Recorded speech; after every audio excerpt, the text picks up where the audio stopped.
बच्चों, कैसे हैं आप? उम्मीद करती हूँ आप बढ़िया और एकदम मज़े में होंगे, खुश होंगे और अपनी लाइफ को एंजॉय कर रहे होंगे। बिल्कुल जी, खुश रहिए, स्वस्थ रहिए, मस्त रहिए, यही जीवन जीने का आधार है।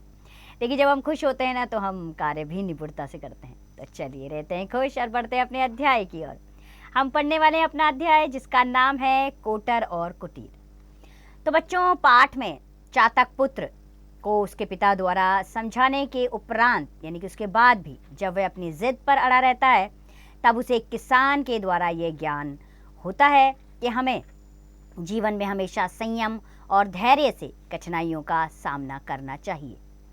साथ ही अपनी मर्यादा की सीमा का भी पालन करना चाहिए, तो सफलता अवश्य मिलती है, अन्यथा परेशानी उठानी पड़ती है। तो आइए पाठ को आरंभ करें। तो बच्चों, दोपहर के समय सूर्य की किरणों से पृथ्वी जल रही थी, यानी कि बेहद भीषण गर्मी पड़ रही थी। कोटर में मैं बैठा चातक पुत्र, यानी कि अपने घोंसले के कोने में बैठा चातक पुत्र प्यास से अति व्याकुल था। व्याकुल यानी कि वो बहुत बेचैन था, उसे बहुत प्यास लगी थी। उसने अपने पिता को बताया कि प्यास के कारण उसके प्राण निकले जा रहे हैं। पिता ने पुत्र को धैर्य धारण करने को कहा। धैर्य अर्थात धीरज। तो पिता ने पुत्र को कहा, थोड़ा सा धीरज धारण करो। उसने अपने पुत्र को बताया कि हम केवल बादलों का ही जल ग्रहण करते हैं, यह हमारा कुल व्रत है, यानी कि हमारा व्रत होता है। जब बादल का पानी बरसता है वही हमारा व्रत तोड़ता है। चातक पुत्र ने अपने पिता की बात का विरोध किया और कहा, मैं इस व्रत को तोड़ूंगा, मेरे प्राण निकल रहे हैं, मैं बादलों के स्थान पर किसी अन्य स्थान का जल ग्रहण करूंगा। चातक पिता ने विवश यानी कि बहुत ज्यादा मायूस होकर पुत्र से पूछा, यह बताओ तुम जल कहाँ से ग्रहण करोगे? क्या उस पोखर से, पोखर का अर्थ होता है बच्चों तालाब, उस पोखर से जल पियोगे जहाँ पशु पक्षी एवं मनुष्य जल ग्रहण करते हैं?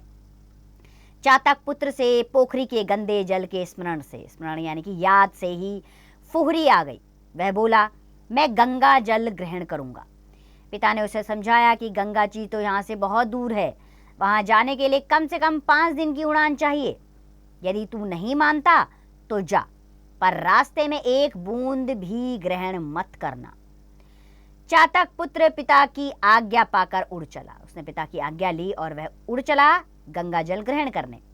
वह तीसरे दिन थकान मिटाने के लिए बुद्धजन के घर के आंगन में लगे नीम पर विश्राम करने के लिए उतरा है, यानी कि उसको बहुत थकान महसूस हुई तो वह बुद्धजन के घर के आंगन में जो नीम का पेड़ लगा था उस पर थोड़ी देर आराम करने के लिए रुका। बुद्धजन एक बहुत गरीब मजदूर था। वह पक्षाघात यानी कि लकवे से पीड़ित था। उसका 15-16 वर्ष का बेटा गोकुल मजदूरी करके घर का घर चलाता था। गोकुल काम करके प्रतिदिन संध्या समय तक घर लौट आता था। उस दिन गोकुल को घर लौटने में देरी हो गई। बुद्धजन गोकुल के घर ना लौटने के कारण काफी परेशान था। थोड़ी देर में गोकुल घर लौट आया और पिता के पास आकर रोने लगा। पिता के पूछने पर उसने बताया कि ओवरसियर ने मजदूरी देने से साफ मना किया है, यानी कि जो ठेकेदार है उसने मजदूरी देने से मना कर दिया। पैसों के अभाव के कारण, अभाव अर्थात तंगी, तो पैसों के अभाव के कारण आज घर में खाना नहीं बनेगा। जब पिता ने घर देर से आने का कारण पूछा तो गोकुल ने बताया कि घर लौटते समय उसे रास्ते में एक बटुआ पड़ा हुआ मिला। बटुआ का अर्थ होता है बच्चों पर्स। उसमें काफी रुपए थे। वह बटुए के मालिक को ढूंढने लगा। उसे दूर जाती गाड़ी दिखाई दी। उसमें एक महतो बैठे थे। वह गाड़ी की दिशा में दौड़ा और आधे घंटे में गाड़ी के पास पहुंच गया। उसने महतो से पूछा, महतो तुम्हारा कुछ खो तो नहीं गया?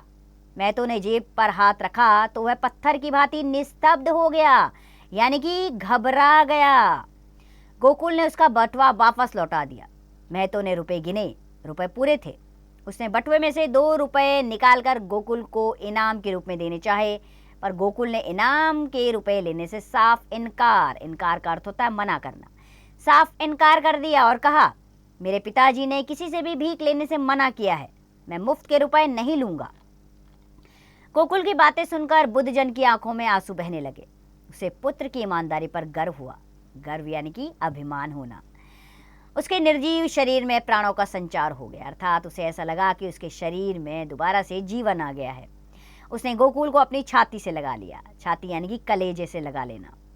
गोकुल ने कहा, यदि मैं महतो से 2 रुपए उधार मांग लेता तो अच्छा रहता। बुद्धजन ने कहा, अच्छा ही किया बेटा जो तू महतो से रुपए उधार नहीं लाया। यह उधार मांगना भी तो एक तरह का मांगना ही होता है।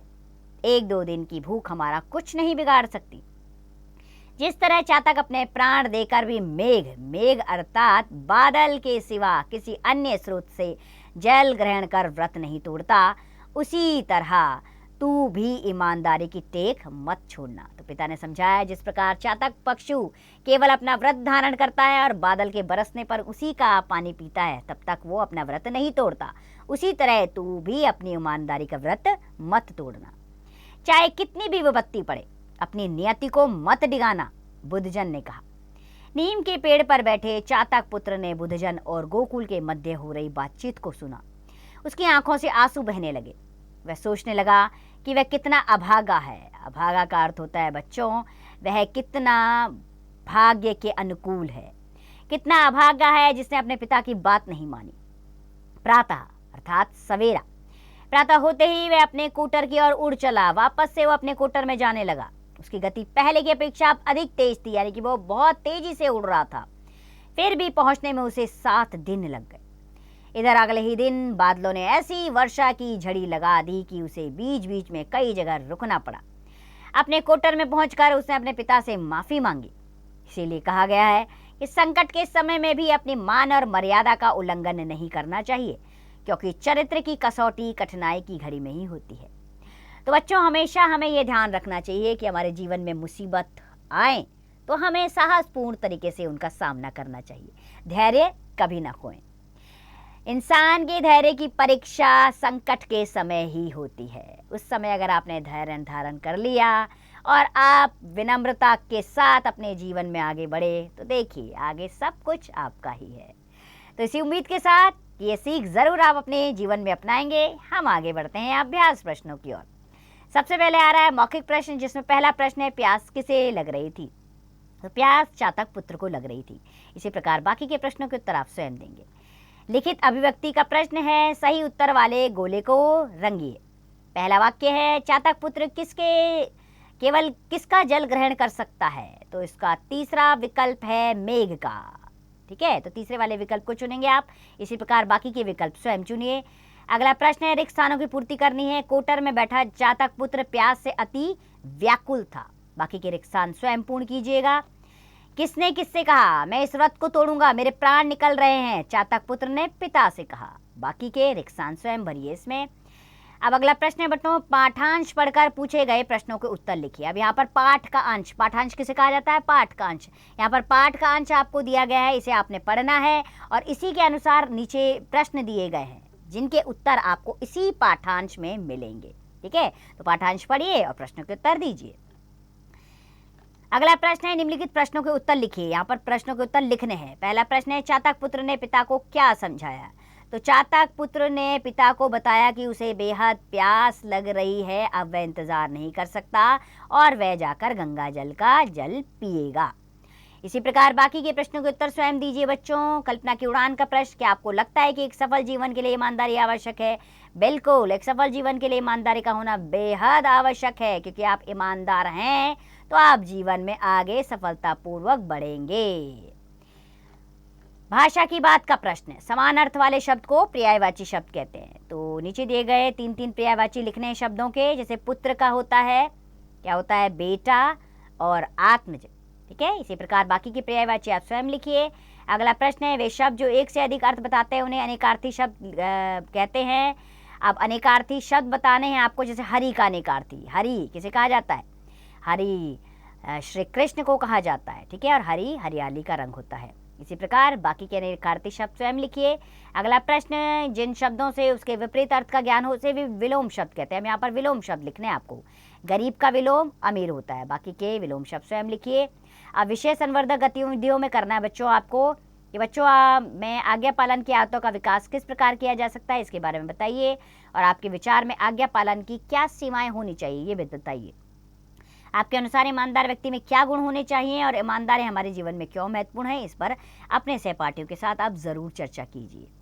तो बच्चों, जीवन में अगर आपको आगे बढ़ना है तो आपको अपने सद्गुणों के साथ बढ़ना चाहिए। अच्छे गुण लेकर आगे बढ़ेंगे तो आगे आपके सामने जो भी प्रश्न आएंगे आप उनका सफलतापूर्वक सामना कर सकते हैं। आपको कभी भी गलत रास्ते में जाने की जरूरत नहीं पड़ेगी।